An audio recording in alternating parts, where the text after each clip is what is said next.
Welcome to the Superhero of Love podcast. I am Bridget Fonger. I wrote a book called Superhero of Love, Heal Your Broken Heart, and Then Go Save the World. That book is going to be out in January 2019, but I didn't want to wait until that time to start talking to superheroes of love. And guess what? Here's the news. You are a superhero of love.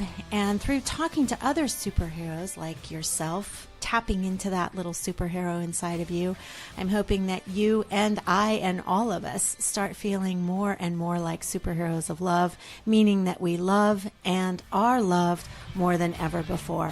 So welcome. Let's get this party started.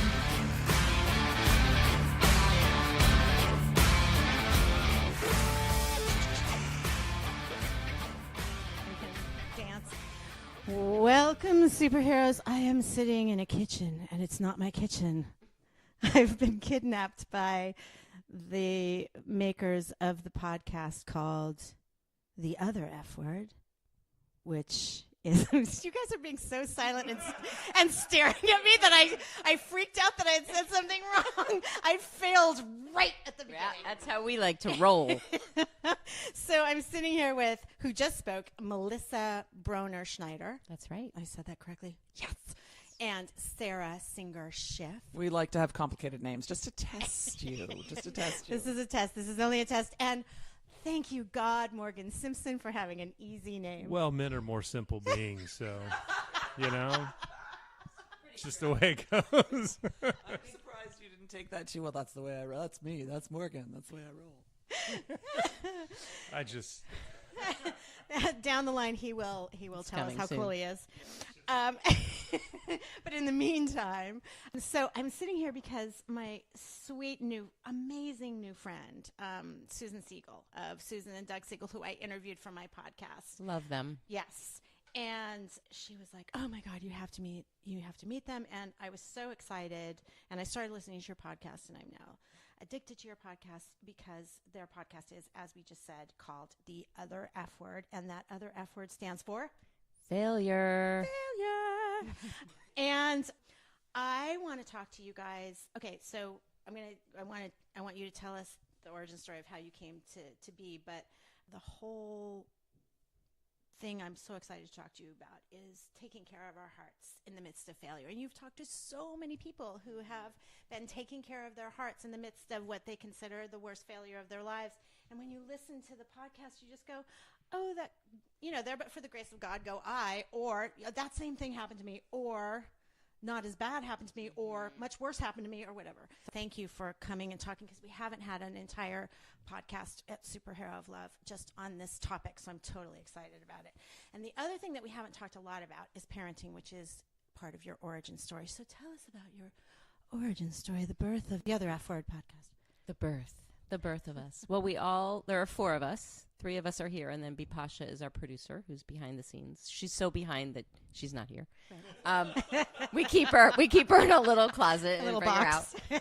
And we are all parents, and we all know each other through Sara. And so Sara brought us all together, just to make this story short and sweet, brought us all together because we all had a similar mindset about talking more frankly about life and about struggles and about failure. And we all were tired of the kind of shiny, happy portrayals on Facebook and Instagram that everybody shows about how easy and perfect life is, whether it's parenting or work or money or health. And it's depressing and disconnecting. And we wanted to be more honest and authentic and real and connect people. And failure does that. And we've spoken to over 120 sets of people. And So failure's a thing out there. failure's a thing. I was going to say, too, I think, it's not that I think posting those pictures are bad. I mean, we all do them, and I'm not a huge poster, actually. Melissa does a lot of them. But it's not that it's bad. It's just there's a fuller story there. Mm-hmm. So to know that is just the highlight reel and not the real thing. But I think a lot of people just start, everybody's in Hawaii, Yeah. Melissa's in Hawaii again, that kind of thing. Right. And it's I always, wish. it's a constant vacation or it's constant beauty. Yeah. Oh, Well, it makes you feel like you're the only one struggling. Then you feel ashamed. Then you want to isolate. And then you feel worse about yourself. And yet failure, what we know is that it's actually the way you learn and grow. And you don't have to do it alone. And so we just love talking about it because it's so inspiring. it is so inspiring. Can I ask you, because I'm not a parent, so I don't know. I'm a dog parent, but dog parents don't parent. So is that the case among parents that you kind of hide the ugly stuff, or? Oh my gosh. Really? Yes. Okay. I mean, ridiculously so. It literally starts with pregnancy. No joke. Women comparing their pregnancies and, I poop every day. Yeah, like whatever it is, I only exactly how much weight you gained or exactly. I feel great. No, I've just heard that constipation is a thing. Constipation.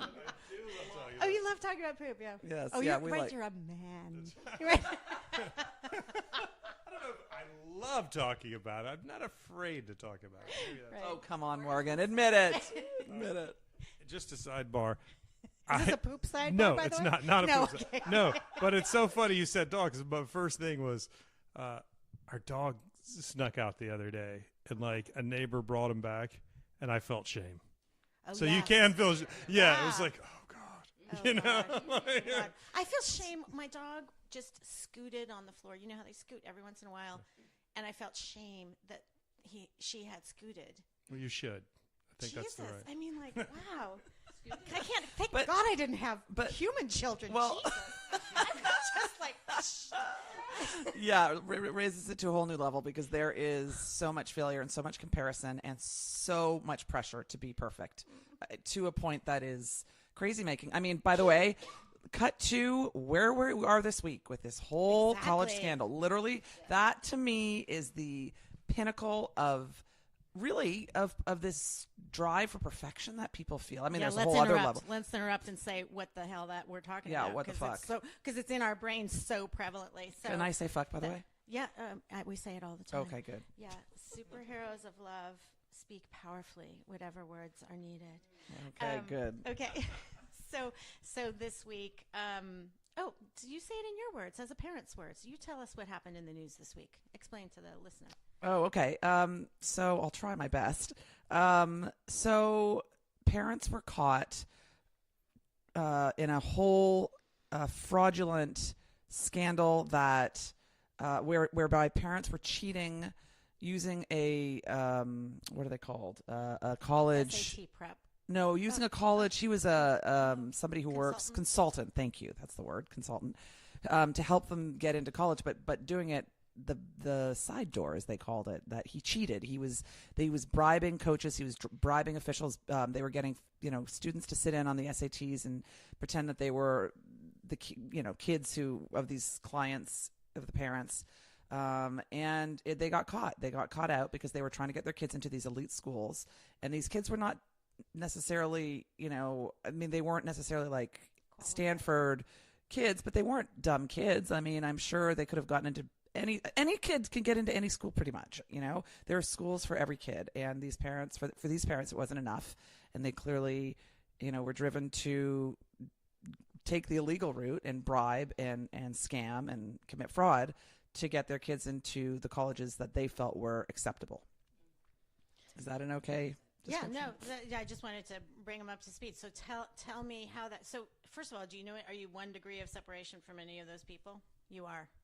We were having a discussion amongst ourselves about the failure and all this, and it is really gross and disgusting what these people did. And at the same time, given that we talk about failure all the time, we were saying to each other that it's really tragic, that there is so much pressure, that there's so much, that there's such a drive and need for perfection and to kind of keep up this image of perfection that parents were willing to go to this point. So Can I ask about helicopter? Because it's like the helicopter crash, right? The helicopter crashed. But let's talk about helicopter parents, because that it does feel like that is driven by, please let us not fail. And I was thinking the exact same thing that you were thinking. I was thinking this is actually, it's a tragedy, but it's also like so lucky for these kids to learn this really huge lesson so early. Right. I wanted to ask you about helicopter parenting, and is this like a helicopter crash kind of thing? That's a great metaphor, because I think I know when I see kids and teenagers in my practice, even if adults around them give them permission to not be perfect, if their parents are putting the pressure on them, they don't really have permission. And so it has to start from above, and yet parents have to be really willing to self-reflect. And that's scary sometimes, to kind of stop and say, what's going on here for me? Why am I moving so quickly to fix everything for my kid, or make sure they don't fail, or make sure they don't suffer? And we talk about this all the time. One of the hardest parts of parenting is to tolerate our children's discomfort and pain and failure, right? Tiny little things like don't run their homework to school. Let them suffer the consequences so that tomorrow they will be more motivated to remember their homework, right? Like, let them learn. But so many parents are uncomfortable with that. And we understand we're all uncomfortable when our kids, are struggling. And yet what we're realizing is that that's where the real true growth is. And I think it's interesting that these parents that were caught are all very privileged, right? And that some of their kids knew about the scandal and the lying and the cheating, and some of the kids didn't, right? And so there's this whole betrayal for some of the kids who... Some of the kids really didn't know. Some of the kids really didn't know. Wow.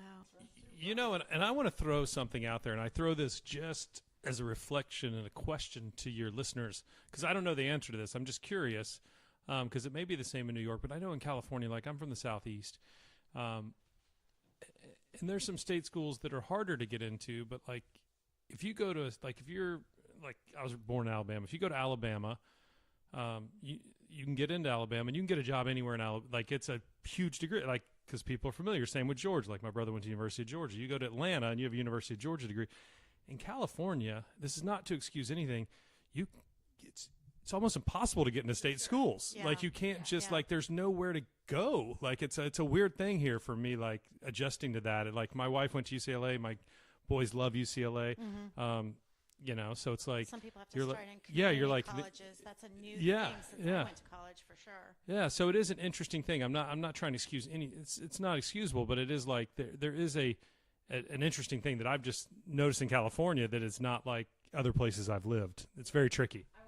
I just want to add to that. I think you're absolutely right that the climate has changed, and now the kids that are actually 4.6 GPA that are killing themselves every day are still not getting into their top schools. UCLA is one, right? The state schools, it's crazy in California. So it's this really bizarre environment where I think parents probably feel so desperate that they have to do something out of the ordinary, because you feel so out of control. And we do feel out of control as parents. We can't change who our kids are. We can only help bring out who they are. But I think some of this is parents having trouble accepting the reality of who their kids are, that they might be a kid who doesn't like school.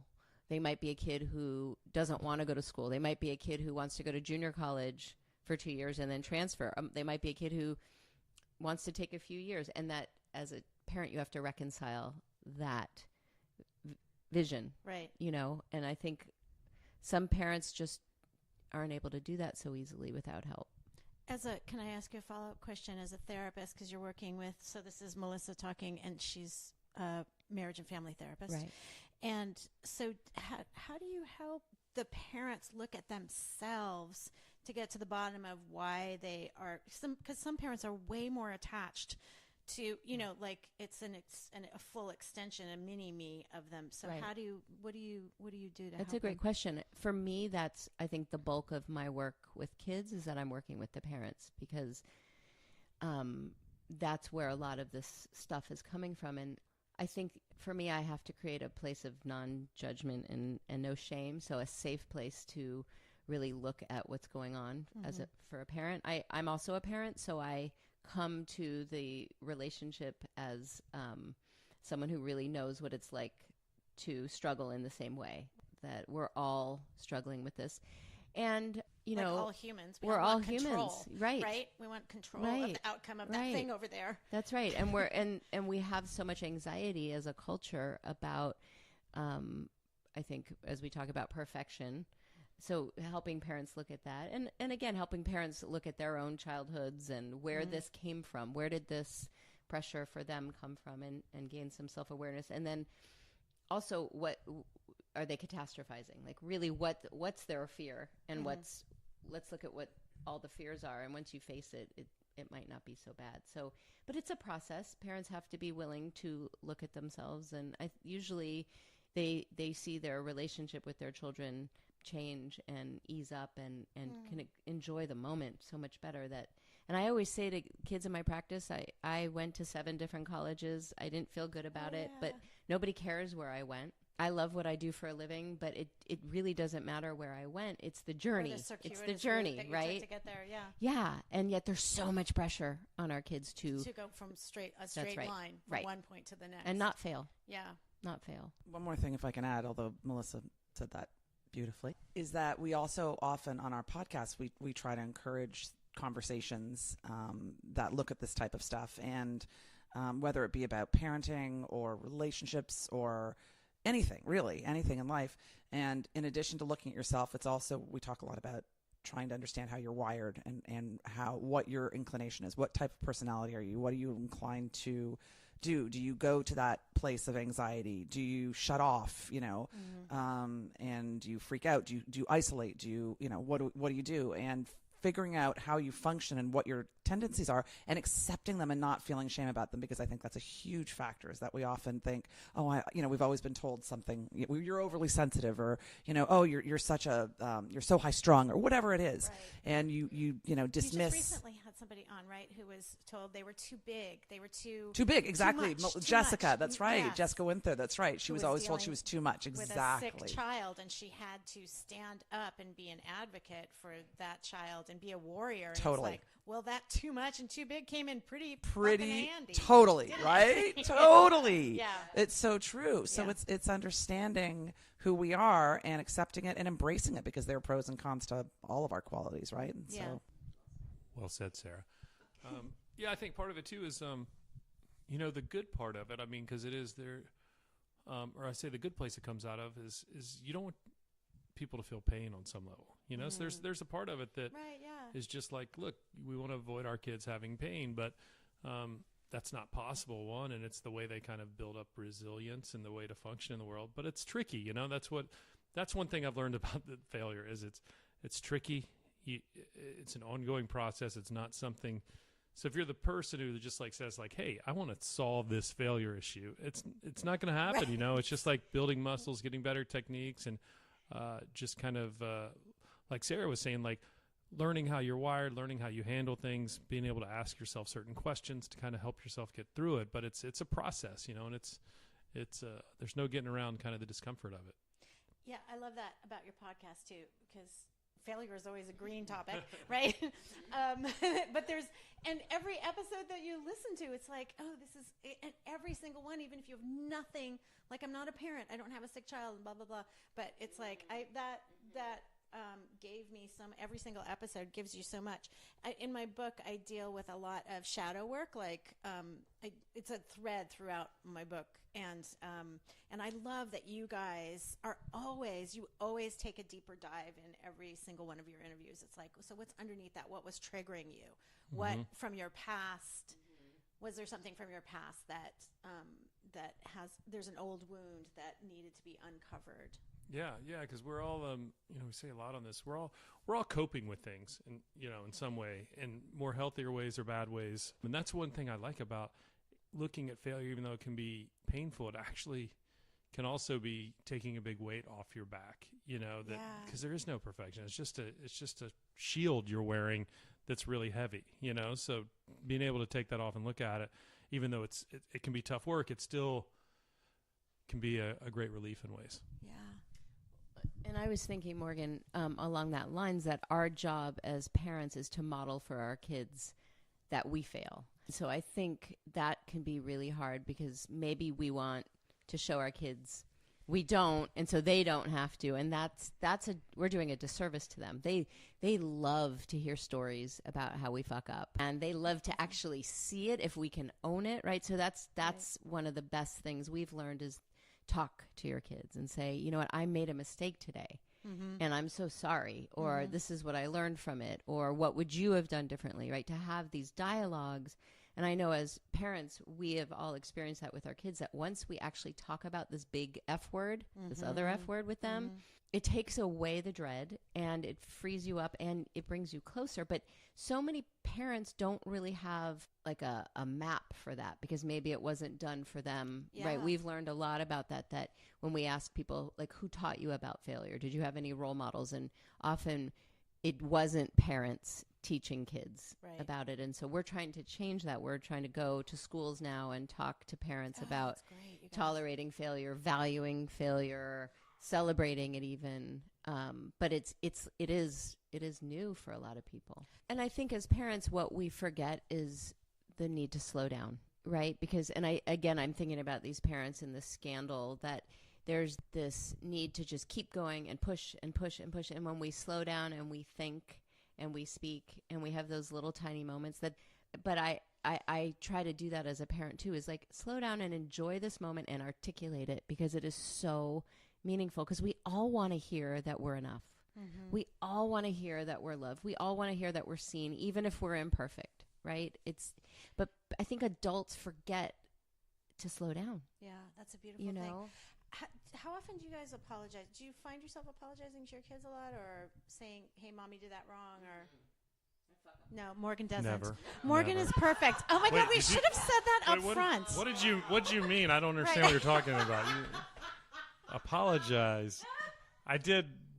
Gosh, yesterday or the day before I did. Yeah. Last like an hour. Yeah. Well, you should have. Yeah. So we do it. And should she also be ashamed right now? Of course. Oh, yeah. Of course she should. Okay. That's the whole point of our podcast. I know. More shame. I love how you talk about shame. And I love you always, Morgan, you always bring the shame back in. And I love that because I feel like we can never, ever, ever hear that enough, that we don't need to be ashamed. I mean, even these people in the midst of this horrible, horrible thing don't need to be ashamed. Well, and that is something I look at with this, and this is weird. If you have hate emails, send them to Melissa, not me. But I think even in this thing, because I get a little... We'll only give Melissa's email at the end. Exactly. No, but I do. I mean, look, what was done was horrible, and there's going to be consequences that have to be paid for it. But I think also I get a little uncomfortable with just kind of the mob mentality. And I think within that... Explain that. Well, just where everybody, especially now, it happens so fast, and everyone's just on everybody and just judging. It's got to feel like incomprehensible to them, to live through that. And I just think it's like, for us, look, obviously we can say we don't like it. It's not something good we can do. But I think maybe a deeper thing, because it's not. What they did was wrong, and it's horrible, and there's going to be consequences. So I'm not trying to invalidate any of that. But I also think, like, in those times, even though we might not do something this big, we're all doing that in some way with our kids. So maybe look at that instead of just saying, I can't believe those people did it. Well, how am I doing that in a small way or a big way with my kids? Like, because that stuff's in us. The darkness is in us. Like you're saying, That's the shadow. Right. So it's in us. So in the other person, you got it in you. Yeah, as soon as you do that, that's like your shadow coming up. So it's like that little humility just to be like, what can I learn from this? How am I doing this in ways? Yeah. Humility is a good thing. That's not to say people get away with whatever, but I just think, there's time for us to self-look and see what we're doing. I love that exercise of label. Okay, what do you think that behavior is that Felicity Huffman did? What is that? Oh, well, let's come up with some words, actually. Like, I sort of have thought of it as a sense of entitlement. Maybe there's also a disconnection. I imagine when you're a celebrity, there's a disconnection from reality. You've had people kowtowing to you your whole life and saying yes and saying, well, not your whole life, then a good chunk of it. Right. People, giving you whatever you want. So you kind of feel you don't have a sense of reality. You don't realize that actually you can. And there are consequences. You are still human. Right. So I think there's a being out of touch with reality and it probably a sense of entitlement. Like, well, I deserve. And perfectionist. I mean, so like I get to look like that. I'm going to take that on for later today when I'm driving home. How am I entitled? There are definitely places where I'm entitled. Right. How am I a perfectionist who my perfectionism really does have me railroad people? So it's kind of like a bully. It's like a, bull in a china shop. And I get like that a lot. And like, there's ways that we can look at how am I that thing that I am on flame about pointing. Right. Right. Well, and that, let's say Felicity Huffman, maybe she's going to learn from this. Maybe she will be able to model for her kids. Wow, I really fucked up, and this is why. I wasn't thinking it through, or I'm having trouble tolerating imperfection, or whatever it is that it's so easy for us to judge, and yet the hope is that everybody's going to learn something from this. Obviously, as Morgan says, there have to be consequences, but we all have that human part of us. Nobody's perfect, and we all have those dark sides. And who knows what would have pushed us to that exact behavior. What? Like somebody that maybe some kid had cancer for 2 years in high school, and they think it's not just for them to not get, because they deserve it, but because they had cancer for 2 years in high school, they didn't get the grades and the SAT scores. Right. So I'm going to do what I can to get what is justly my child. That's right. We don't know if there's trauma. We don't know everybody's own story. And so being curious about it, we joked, but we said if anybody wants to come on our podcast who's been through this, it would be so interesting. And we always say that, whether it's what's going on in the world, politics, all this dark behavior that's coming out, we're saying, like, let's talk about it. If you can own your shit and understand why you did it and feel remorseful, or as we talk about, take accountability and then learn from it. Don't get excited, Melissa. Oh my God, Morgan's undressing. Morgan's undressing. Wow. I know. We wear layers here. I'm breathing heavily because Morgan is undressing. Wow. Oh man, the abs. Wow. Wow, abs, hold on. The Woo. pecs. Oh dear God, I can't concentrate. What were we talking about? I don't remember. There's no failure in that chest. And that body. Might be my new favorite person. Yeah, but I love this topic. I mean, I write a lot about this topic, as I think there's there's just two sides to us. There's the beautiful side of us that is full of worth, that we have nothing to do with. It is just like what I would call our soul, and we're worthy there, but we don't feel that. So that darkness comes out in us, and we create this kind of false self, this kind of, this kind of shadow. The shadow's in us all. So I just think it's helpful to realize that, because it's just like with failure. If you don't look at it, it grows bigger. If you look at it, you can handle it, So it's like just knowing, having some humility, and I like that. That's a good word, humility. The other thing that I was thinking, and this is going to sound really superficial and judgmental, actually, but I'm going to say it anyway. When I saw Felicity Huffman's picture in the story, like I think I was at the gym, or I was at the airport, I think, and I saw it on the screen, but I didn't know what it was, and my first thought was, oh wow, she's had a lot of plastic surgery. So that was so I'm admitting something that I'm a little bit ashamed of, right? That I'm judgmental about plastic surgery, right? And I thought, it's almost like we in Los Angeles, we're all sitting in Los Angeles, FYI, and in Los Angeles, aging is so shameful. Like, it's really, I am starting to become ashamed of this thing that's happening around here. I'm pointing to my chin, everybody. I'm about to turn 57, and it's a situation. You start aging once you hit 50. Anyway, but I was thinking, like, the plastic surgery, it's like, no, I can't have my face fail. I can't, my face is like walking out in the world failing in front of everybody. You look great, by the way, so don't even think that. Yeah, okay, whatever. But anyway, no. You know what I'm saying? Like, you're a man. What do you know? No, that's exactly it. It's like showing that you're failing at aging, because you're supposed to age beautifully and without wrinkles, and everything's supposed to stay lifted, and if not, you're a failure. Yep. And it's in LA makes everything worse. It's just a crazy warped zone that we live in. Well, and yet when you do get plastic surgery, people talk about it in a judgmental way too. So there's kind of no winning, honestly. And I don't think it's quite as bad for men as it is for women. But I do think it. I was literally listening to a radio show the other day, and they were saying the number of men plastic surgery is rising hugely. Yeah. No, I agree. I think it is going up. Well, and I will speak from experience. My father was 25 years older than my mom, so he was an older dad, and there was a lot of shame for him about that, and a lot of shame for my brother and I, because it was embarrassing, because we had the old dad. And he did not like aging. We used to joke that he was like Jack LaLanne, for those who grew up in the 70s, right? Who was just, my dad was a workout buff, and he discovered plastic surgery, and he got his nose job, and then he got his eyes lifted, and then he got a facelift, and then he got a hair weave, not an implant, like fake hair woven into his real hair because he was balding. And we joked he looked like a white Michael Jackson. And he didn't look like our father. Oh, wow.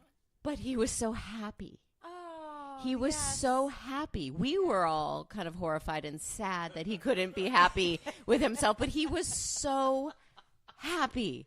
And it was a fascinating journey. Cool. It was. And so, you know, and he passed away when he was 74, and we realized he died when he needed to, because he would have hated aging. He really was hating aging, and it worked for him, and we all had to kind of understand that it worked. All of that worked for him. That's a beautiful Yeah. point. Yeah. Yeah.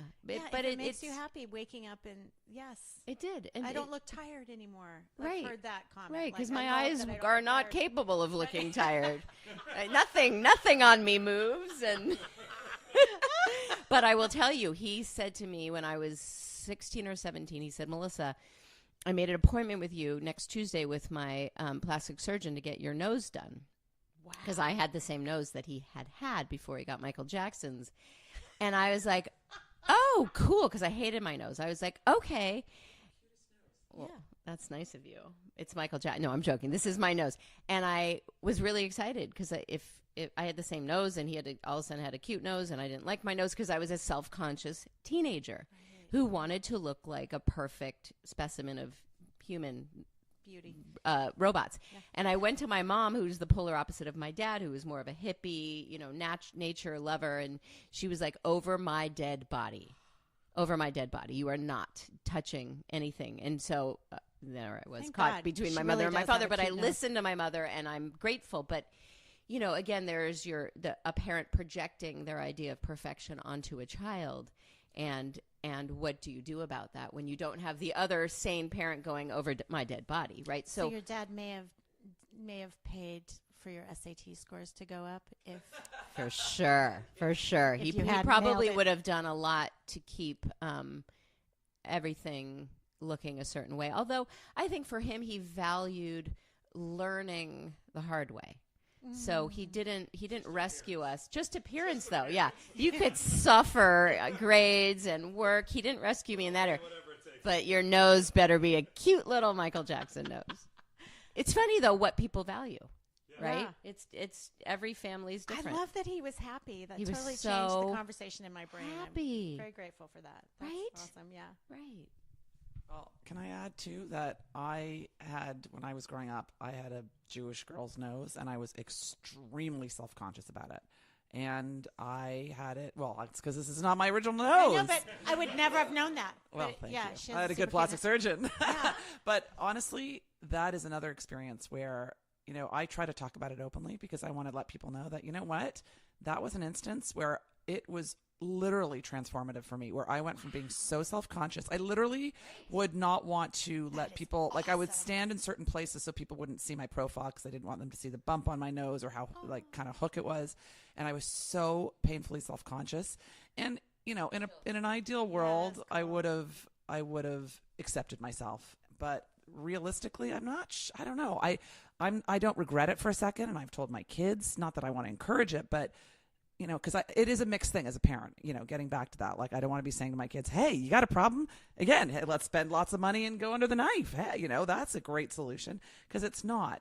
But there are instances where I can say it wasn't a bad thing. And I got really lucky because it all went smoothly. It was a smooth procedure. I never had any complications. But, coming back to the judgment thing, I think it's so easy to just paint these things in black and white. And by the way, here's the irony. I look at people too, and I still am inclined to judge. So I love what you said, where it's so important about looking back at yourself and saying, okay, where do I have some of that entitlement or some of that judgment or some of that, whatever it is, fill in the blank, that I'm projecting onto somebody else. Yeah. Well, and on that note, I think the hardest part is to know, when do you say yes to your kid and when do you say no, right? So when do you say, yes, this procedure is really important to you, or you know what, we're not going to jump in and fix your body just because you're feeling insecure today. I think that's the nuance of parenting, and that's probably the hardest part, and that's the part where you have to have ongoing conversations, where you have to tolerate knowing some of the darker parts of your kids, right? And your kids have to tolerate knowing some of the darker parts of you, and then together come to these big decisions about what's really right. And there's no right answer, right? So for Sarah, she might say to her teenage daughter, I'm not going to get you a nose job, because on some level, that's not really what she's struggling with, that she's struggling on a whole other level, and that fixing her nose isn't going to fix what she's struggling with, right? But for another child of yours, it might really make the difference. And that, I think, is the hardest part, that we don't often take the time to explore what's really going on. It's not just one conversation. No. It's not just one decision. No. It's a series of conversations, and we're going to turn over a bunch of stones before we get to that point. Right. Yeah. Right. That's right. beautiful. It takes great. any relationship, it takes just a whole shit ton of work. Yeah. Whether it's love, whether it's parenting, whether it's friendship, right? It's ourselves, right? Relationship with ourselves. It all takes slowing down and looking at some of these deeper, darker parts. Not having children, I feel like my growth as a human is actually a little stunted, because you guys get these mirrors, relationships, intimate relationships obviously give you that too, but nothing like a child. Like, I'll never have that. This is the mirror of your dark side. Enjoy it. Enjoy it, seriously. Oh, there may be some truth to that, and yet I also think that there's so many opportunities in all the relationships we have, because I know exactly what you mean. There is, because people really feel like children are a reflection of themselves.